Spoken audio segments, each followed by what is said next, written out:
안녕하세요, 여러분. 오늘 또 잘 지냈나요? 네. 요즘 코로나로 인해서 모두가 좀 힘든 시간 속을 걷고 있는데, 그래도 우리는 언제나 그랬듯이 오늘 또 힘을 내서 수업을 해보도록 하겠습니다. 수업을 시작하기에 앞서서 오늘 모든 학습이 이루어진다고 선생님이 사전에 공지를 했는데 다들 모든 별로 앉아 있나요? 네, 좋습니다. 그러면 여기 자신의 앞에 선생님이 나눠준 이 활동지가 놓여 있는지 한번 확인해 보도록 할게요. 네, 자, 좋아요. 어, 그렇다면 여기 다들 PPT를 보시고 여기 오늘 배울 단원에 대해서 한번 다 같이 큰 소리로 읽어보도록 하겠습니다. 1. 문학과 3. 2. 자아성찰과 타자 이해. 그렇다면 지난 시간에 우리는 어떤 작품을 배웠을까요? 여기 그림 한번 봐볼까요? 그림에 어떤 소년이 나와 있고 그 소년이 시를 쓰고 있네요. 밖에는 창밖에 비가 부슬부슬 내리는데 소년은 시를 쓰고 있네요. 네, 어떤 한 저번 시간에 배웠던 작품이 생각나지 않나요? 네, 인선이가 한번 말해볼까요? 네. 네, 맞아요. 인선이가 굉장히 잘 말해주었어요. 우리는 지난 시간에 일제강점기 시대를 살았던 윤동주 시인의 쉽게 쓰여진 시에 대해서 배워보았습니다. 네, 윤동주 시인은 일제강점기를 살아가면서 적극적으로 저항하지 못했던 자신에게 부끄러움의 정서를 느끼면서 자아성찰의 시를 썼습니다. 그렇다면 본격적으로 수업에 들어가 보기에 앞서서 학습 목표를 한번 확인해 보도록 하겠습니다. 1. 다 같이 한번 읽어볼까요? 1. 자아 성찰이 드러난 문학 작품을 감상하며 자아를 성찰하고 타자를 이해할 수 있다.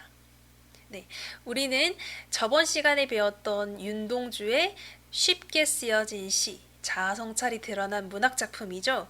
이 문학작품 외에 두 가지를 더 감상을 해보면서 자아를 성찰하고 타자를 이해해보는 시간을 갖도록 하겠습니다. 다음 2. 자아 성찰이 드러난 문학작품을 새롭게 재구성하거나 창작할 수 있다. 자아 성찰이 드러난 문학작품을 배운 후에 우리는 자신이 한 명 한 명이 각자가 자아성찰에 드러난 문학작품을 새롭게 재구성하거나 창작해보는 그런 활동을 진행해 보도록 하겠습니다. 저번 시간에는 윤동주 시인의 쉽게 쓰여진 시에 대해서 배웠고요. 학습 목표에서 말했다시피 이번 시간에는 두 가지 작품, 자아성찰을 다룬 두 가지 작품, 신경림의 동해바다 후포에서, 안도연의 연탄한장에 대해서 배워볼 것이고, 그 다음으로는 자신을 성찰하는 문학작품을 한번 만들어 볼 것입니다. 그렇다면 여기 있는 학습지 한번 1페이지부터 4페이지 있는지 확인하고 1페이지 한번 펴볼까요? 네, 1페이지에서는 아까 방금 전에 말했다시피 신경림의 동해바다 후포에서 그리고 안도연의 연탄 한 장, 이 시가 여기 1페이지에 담겨져 있고요. 2페이지에는 두 시의 관련된 문제가 담겨져 있고요. 3페이지에는 나의 자아성찰 작품 짓기, 스스로 자아성찰을 해보고 그에 따른 작품을 지어볼 수 있는 그런 3페이지, 그리고 4페이지는 이 자아성찰 작품 짓기를 토대로 해서 친구들과 함께 서로 교환을 하면서 감상평을 작성해보는 그런 시간을 갖도록 하겠습니다. 그렇다면 여기 1페이지로 와서 다 같이 한번 1번 문제를 읽어볼까요?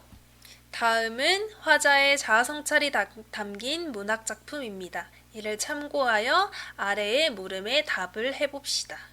여기, 그러면, 가와 나의 시적 화자가 어떤 내용을 가지고 자아성찰하는지를 파악하면서 우리는 가에 대해서, 가의 신경림의 동해바다 후포에서라는 시를 소리내어서 한번 읽어보도록 하겠습니다. 친구가 원수보다 더 미워지는 날이 많다. 여러분도 친구가 원수보다 더 미워지는 날이 있나요? 선생님도 학창 시절에 그랬던 경험이 있었던 것 같기도 하네요. 네. 티끌만한 잘못이 맷방석만하게 동산만하게 커 보이는 때가 많다. 여기서 맷방석은 맷돌 밑에 놓는 커다란 방석을 의미합니다. 그 티끌만한 잘못이 굉장히 커 보이는 때가 많다. 그래서 세상이 어지러울수록 남에게는 엄격해지고 내게는 너그러워지나 보다. 그런 경험이 여러분들도 있을 거라고 생각합니다. 돌처럼 자라지고 굳어지나 보다. 굉장히 친구의 그런 사소한 실수에도 굉장히 커 보이는 그런 때가 여러분들도 있을 것이라고 생각해요. 돌처럼 자라지고 굳어지나 보다. 돌처럼 굉장히 자라지고 옹졸해지고 굉장히 편견을 가지고 편견에 쌓여서 굳어지나 보다 라고 말을 했어요. 멀리 동해바다를 내려다보며 생각한다. 동해바다를 보면서 시인은 생각을 하네요. 널따란 바다처럼 너그러워질 수는 없을까? 깊고 짙푸른 바다처럼 감싸고 끌어안고 받아들일 수는 없을까? 스스로 억센 파도로 다스리면서 제 몸은 맵고 모진 매로 채찍질하면서 앞서 말했듯이 남에게는 엄격해지고 내게는 너그러워지나 보다의 반대가 바로 스스로 억센 파도로 다스리는 그런 행동이죠. 그렇다면 이 시인은 동해바다를 보면서 자신의 남에게는 엄격해지고 내게는 너그러운 그런 자신을 성찰하는 그런 시를 썼음을 알 수 있습니다. 그러면 선생님이 5분을 줄 테니까 여기 옆에 나와 있는 문제 4문제와 학습지에 나와 있는 문제를 연관시켜서 한번 모든 별로 토론해 보도록 하겠습니다.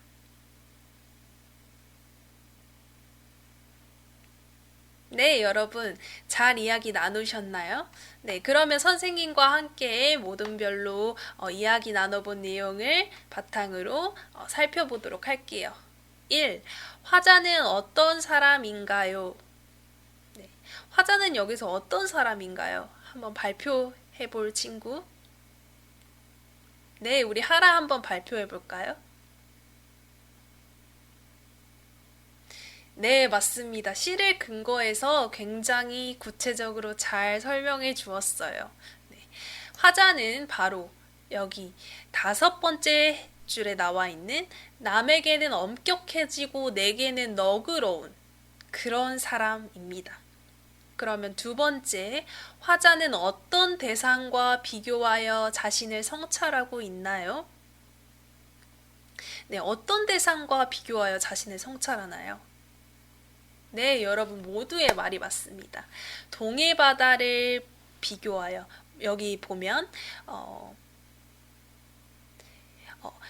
7번째 줄에 멀리 동해바다를 내려다보며 생각한다 라고 했으니 동해바다를 보면서 자신을 성찰하고 있네요. 그러면 이 동해바다, 이 대상, 동해바다가 가진 속성에 대해서 한번 발표해 볼 친구 있나요? 네, 우리 준호가 한번 발표해 볼까요? 네, 맞습니다. 아주 작품을 근거해서 구체적으로 설명을 잘 해주었어요. 맞습니다. 여기 보시면 널따란 바다처럼 너그러워질 수는 없을까? 넓다란 바다처럼 너그러워질 수는 없을까라는 말을 통해서 넓다란 바다는 너그러운 속성을 가지고 있네요. 그리고 그 밑에 줄 바로 깊고 짙푸른 바다처럼 감싸고 끌어안고 받아들일 수는 없을까? 이 누군가를 감싸고 끌어안고 받아들인다는 것은 굉장히 포용력이 있는 그런 존재, 그런 속성을 가진 존재라는 점을 알 수 있습니다. 따라서 대상이 가진 속성은 너그러움, 그리고 포용력이 있음을 말하시면 됩니다. 그럼 네 번째, 시인은 어떤 점을 반성하고 성찰하고 있나요? 네. 네. 화자는 어떤 사람인가와 비교해서 알아보면 반성과 성찰의 내용이 나타나게 됩니다. 네. 남에게는 굉장히 엄격하고 내게는 너그러웠던 그런 자신, 그리고 여기 첫 번째 시의 첫 번째 줄에서 본 것처럼 친구의 조그마한 잘못조차 굉장히 커 보이고 그 조그마한 잘못을 용서해주지 못했던 그런 자신을 반성하고 성찰하고 있는 그런 시가 신경림의 동해바다 후포에서라는 시였습니다. 그러면 다음으로 이번에는 안도연의 연탄 한 장이라는 시를 읽어보면서 함께 분석해 보도록 하겠습니다. 또 다른 말도 많고 많지만 삶이란 나 아닌 그 누구에게 기꺼이 연탄 한 장 되는 것. 네. 여기서 시인 화자는 삶이란 연탄 한 장이 되는 것이라고 말을 하네요. 방구들 선득선득해지는 날부터 이듬해 봄까지 조선 팔도거리에서 제일 아름다운 것은 연탕차 부릉부릉 힘쓰며 언덕길 오르는 거라네. 방구들이 굉장히 선득선득 차가워지는 날부터 봄까지 가장 아름다운 것은 연탄차가 언덕길을 오르는 것이라고 말을 합니다. 그러면 앞에서 연탄 한 장 되는 것, 삶이란 연탄 한 장 되는 것과 연탄차, 제일 아름다운 것이라고 표현한 이 연탄차, 이 둘 간에 어떤 연탄이 가지고 있는 속성이 있을 것 같은데요. 밑에서 한번 봐볼게요. 해야 할 일이 무엇인가를 알고 있다는 듯이 연탄은 일단 제 몸에 불이 옮겨 붙었다 하면 하염없이 뜨거워지는 것. 매일 따스한 밥과 국물을 퍼 먹으면서도 몰랐네. 온몸으로 사랑하고 나면 한 덩이 재로 쓸쓸하게 남는 게 두려워 여태껏 나는 그 누구에게 연탄 한 장도 되지 못하였네. 네. 연탄은 항상 제 몸이 불이 옮겨 붙었다 하면 다른 사람을 위해서, 다른 사람들을 따뜻하게 만들어주기 위해서 자기 몸을 희생해서 다른 사람들을 위하는 그런 속성을 가지고 있는 존재입니다.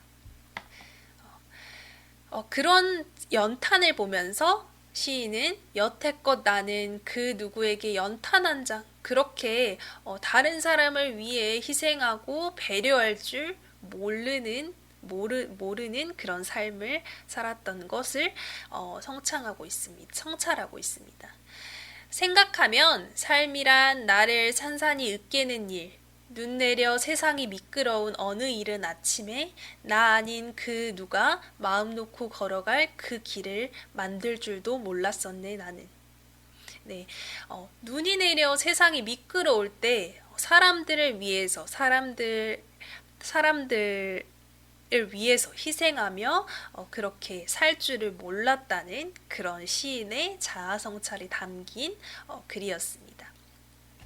그러면 여기 마찬가지로 아까 가에서 본 것과 마찬가지로 선생님이 시간을 줄 테니까 모든 별로 학습지에 나와 있는 문제와 여기 4가지 문제를 한번 토의해 보도록 하겠습니다.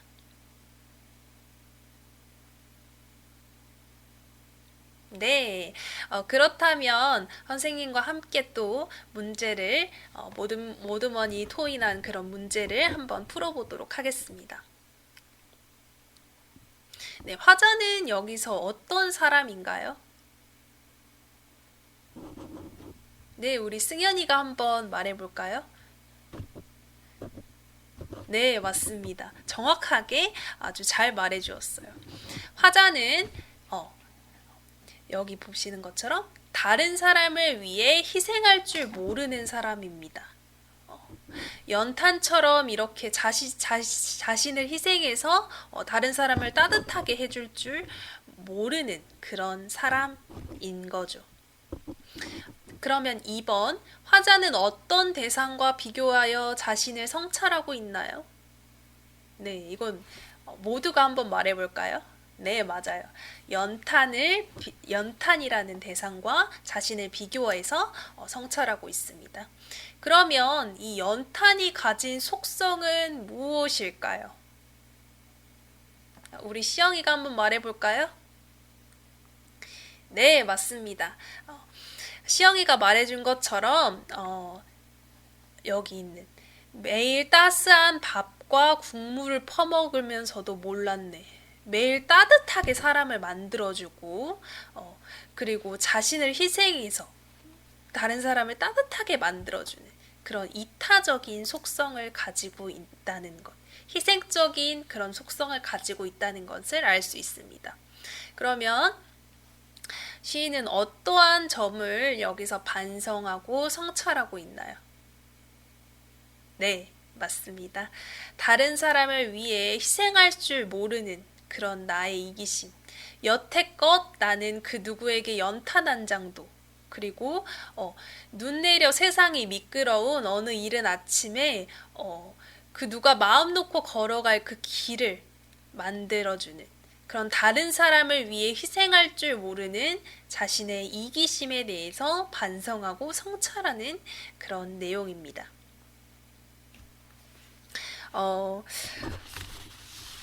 약간 선생님도 이 시를 읽으면서 굉장히 많이 성찰을 해 볼 수 있었는데요. 선생님 또한 누군가를 위해 나를 희생하는 일이 참 어렵게 느껴집니다. 당장 피곤한 몸을 이끌고 좀 버스에 탔을 때 할머니에게 기꺼이 자리를 양보하는 그런 아주 사소한 일도 정말 마음처럼 그렇게 쉽지 않은 것 같습니다. 그러면 지금까지 배웠던 가나의 작품을 한번 정리를 해보겠습니다. 우리 아까 배웠던 신경림 시인의 작품 속 이 바다는 어떠한 속성을 가지고 있었나요? 너그러움과 포용력. 이를 통해서 남에게는 엄격하고 나에게는 관대했던 그런 나의 모습을 성찰하고 있습니다. 보시는 것처럼 남에게는 엄격하고 5번째 줄에 남에게는 엄격하고 내게는 너그러워지는 그런 자신의 모습을 성찰하고 있습니다. 그렇다면 이번에는 나시에서는 연탄을 소재로 해서 연탄이 가진 따뜻함과 다른 사람을 위해 희생할 줄 아는 그런 이타적인 면을 가지고 어떤 점을 성찰하였을까요? 네. 남을 위해 희생할 줄 모른 채 이기적으로 살아왔던 자신의 모습을 성찰하고 있습니다. 네. 기꺼이 연탄 한 장, 그리고 미끄러운 길에 사람들을 위해서 눈을 치워줄 줄 몰랐다는 그런 화자의 성찰을 통해서 남을 위해 희생할 줄 모른 채 이기적으로 살아왔던 나의 모습, 화자의 모습을 성찰해 볼 수 있었습니다. 그렇다면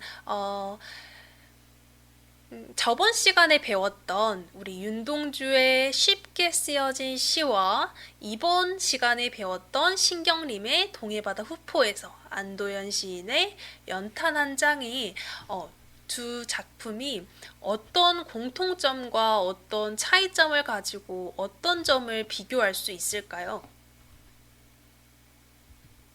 네, 윤동주 쉽게 쓰여진 시는 일제강점기의 그런 사회적 배경, 자신이 시밖에 쓸 수 없었던 그런 사회적 배경을 통해서 자신을 성찰하고 있고요.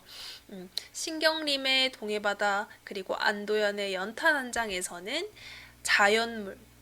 자연물인 동해바다 그리고 사물인 연탄의 속성을 통해서 자신의 삶을 돌아보고 있습니다.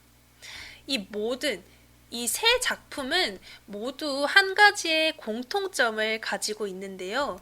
그것은 모두 시를 읽는 사람으로 하여금 그리고 그 시를 창작하는 사람으로 하여금 자신을 비추고 자신을 돌아볼 줄 알게 하는 그런 역할을 하고 있습니다.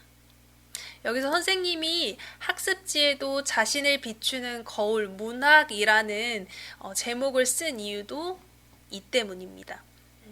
문학을 통해서 우리는 자신을 비춰볼 수 있고 자신이 한 행동, 그런 자신의 태도를 그리고 삶의 방식을 성찰해 볼 수 있습니다. 그렇다면 선생님과 이번 시간에는 이제 학습 활동을 진행해 보도록 할 텐데요. 다 같이 3페이지를 한번 펴 볼까요? 지금까지는 자아 성찰이 드러난 다른 이의 문학 작품을 감상해 보았습니다. 이제는 여기서 나아가서 여러분이 직접 자신을 성찰한 뒤에 문학 작품, 나의 자아 성찰 문학 작품을 짓는 활동을 할 것입니다. 활동 안내를 한번 보겠습니다. 먼저 첫 번째로 표현하고자 하는 글의 갈래를 정합니다. 시가 됐건 짧은 수필이 됐건 일기가 됐건 그 어떤 문학 작품이건 상관없이 자신이 표현하고자 하는 글의 갈래를 정하도록 합니다. 그리고 두 번째로는 자아 성찰과 관련된 대상을 정하고 대상이 가진 속성을 파악해야 합니다. 아까 신경림 시인의 바다 그리고 동해바다 그리고 윤도현 시인의 연탄처럼 자아 성찰을 할 수 있는 그런 대상을 정하고 그 대상이 가진 속성을 파악해야 합니다.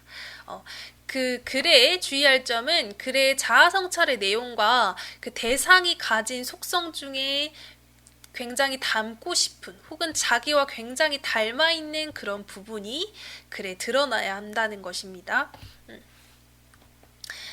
세 번째로는 이런 자아성찰 작품을 다 지었으면 모든 별로 자아성찰 거울을 이렇게 교환하고 그 모든 친구의 글에서 굉장히 잘 쓴 점, 부족한 점, 공감되는 점, 궁금한 점을 여기 4페이지 보면 친구들과 생각 나누기 페이지에 함께 써봅니다.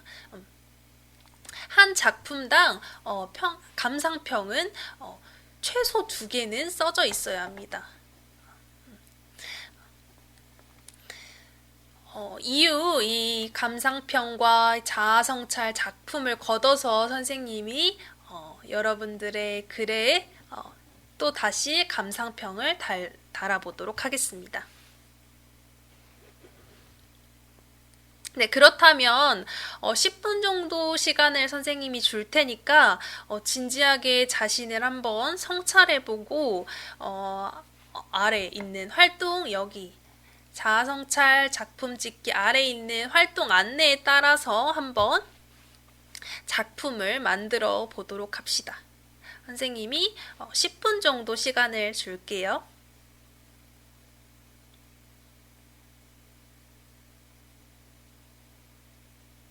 네, 자아성찰 작품을 다 지었으면 모든 별로 친구들끼리 함께 돌아가면서 이 사람은 어떤 자아성찰을 했고 어떤 자연물을 대상으로 자아성찰을 했는지 한번 생각을 나눠보도록 합니다. 네, 여러분 이번 시간에는 지금까지 배웠던 세 가지 자아성찰 작품을 토대로 다른 사람의 자아성찰 담은 글을 이해해보고 감상해 보았습니다. 그런데 선생님이 왜 여러분들에게 이렇게 친구들과 생각을 나누고 친구의 작품을 감상하게 하고 감상평을 작성하라고 했는지 알고 있나요? 네, 바로 그것은 내 자아 성찰에서 나아가서 다른 사람의 타인의 자아 성찰이 담긴 그런 문학 작품을 읽어보면서 타인을 진정으로 이해하고 공감할 수 있기 때문에 선생님이 이런 친구들과 생각 나누는 감상평의 시간을 마련해 보았습니다. 어, 우리 다 학습 단원 다 같이 한번 읽어볼까요? 학습 단원. 네. 학습 단원은 자아 성찰과 타자 이해입니다. 자아 성찰과 타자 이해. 네, 맞습니다. 이처럼 여러분들도 이번 시간 자아 성찰 글짓기를 통해서 문학이 가지는 가치, 자아를 성찰할 수 있게 해주고 나아가 타자를 이해할 수 있게 해주는 이런 문학이 가지는 가치에 대해서 깊이 있게 생각해 볼 수 있는 시간이 되었으면 좋겠습니다. 네, 여러분이 자신만의 자아성찰 작품을 짓고 친구들과 함께 생각 나누기까지 해보았어요. 왼쪽에 있는 것까지 해보았어요. 평가를 총 두 가지를 하려고 하는데 첫 번째는 이렇게 방금 여러분이 한 것처럼 친구들과 자기의 자아성찰을 담은 작품의 내용을 나누는 그런 것이고, 두 번째는 선생님이 나누어준 평가지에 이렇게 매우 우수, 우수, 보통, 미흡, 매우 미흡 이렇게 나와 있는 이 평가지를 작성을 해서 자신의 자아성찰 작품과 함께 제출하도록 하겠습니다. 다음 시간에는 여기 PPT에 실린 그림처럼 보리타작이라는 시를 감상하고 이 속에 또 어떤 자아성찰과 또 타자 이해의 그런 내용이 들어가 있는지 한번 공부해 보도록 하겠습니다. 네, 이상 수업 마치겠습니다. 감사합니다.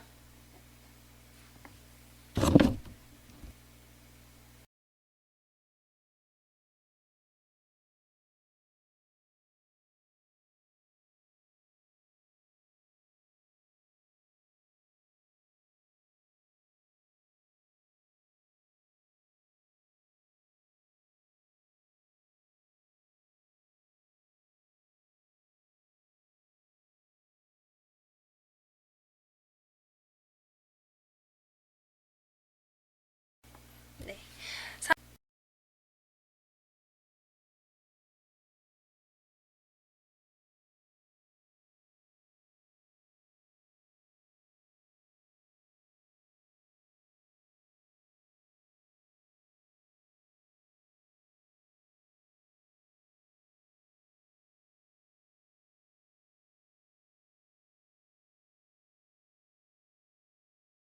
기라고 나와요.